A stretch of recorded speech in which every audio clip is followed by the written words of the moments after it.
और अब बात करेंगे कोरोना की। देखिए, दावा किया जा रहा है कि देश की राजधानी दिल्ली में कोरोना की लहर कम हो रही है।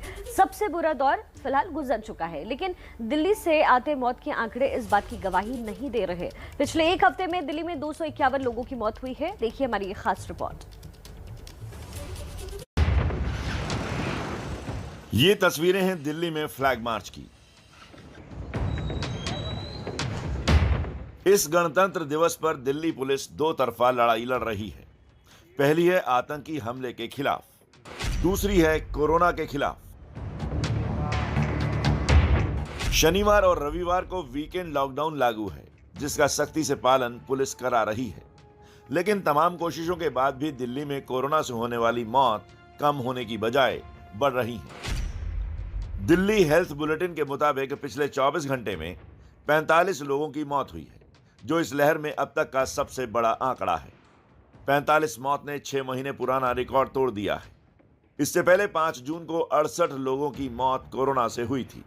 एक हफ्ते में अब तक 251 लोगों की मौत कोरोना से हो चुकी है। दिल्ली में तमाम चौकसी और तमाम स्वास्थ्य सेवाओं के बाद भी ये आंकड़े हैरान करने वाले हैं। तमाम दावों के बाद भी मौत का आंकड़ा कैसे बढ़ रहा है, ये देखिए। 16 जनवरी को 28 लोगों की मौत हुई, 17 जनवरी को 24 मौत, 18 जनवरी को 38 मौत, 19 जनवरी को 35 मौत, 20 जनवरी को 43 मौत, 21 जनवरी को 38 मौत और 22 जनवरी को 45 लोगों ने दम तोड़ दिया। मैक्स अस्पताल के आंकड़े भी बता रहे हैं कि पिछले कुछ दिनों में अस्पताल में भर्ती होने की दर बढ़ी है। क्या हम देख रहे हैं कि पिछले 5-10 दिनों में हॉस्पिटलाइजेशन रेट जो बढ़ रहा है वो खासकर आईसीयू में है। आईसीयू में ज्यादा बेड्स ऑक्यूपाई हो रहे हैं और अभी हम अपने सिस्टम में बताएं तो हमारे लगभग 70 से 80% आईसीयू के बेड्स ऑक्यूपाइड हैं।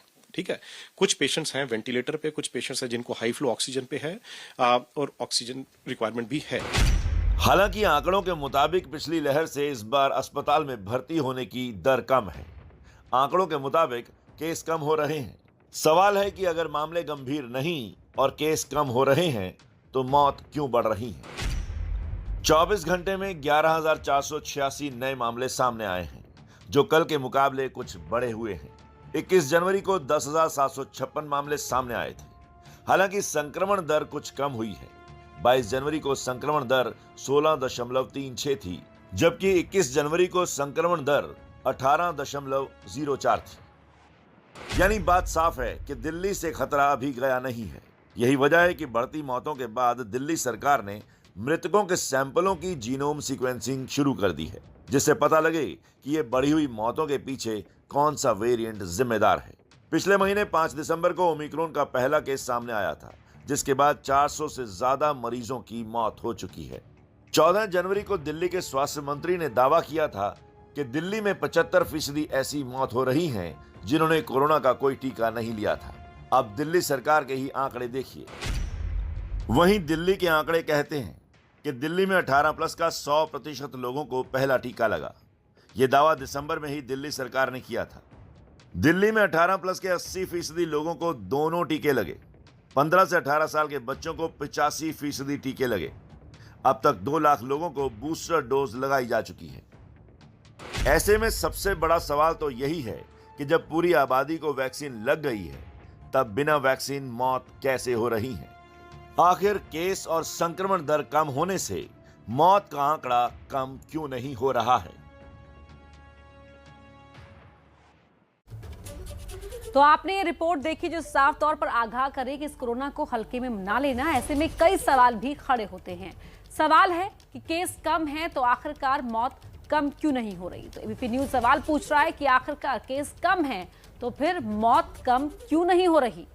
सवाल यह भी है कि इन बढ़ी हुई मौतों की वजह क्या है। तो क्या सरकार आंकड़ों का खेल खेल रही है? क्या सही आंकड़ा देश के सामने नहीं आ रहा?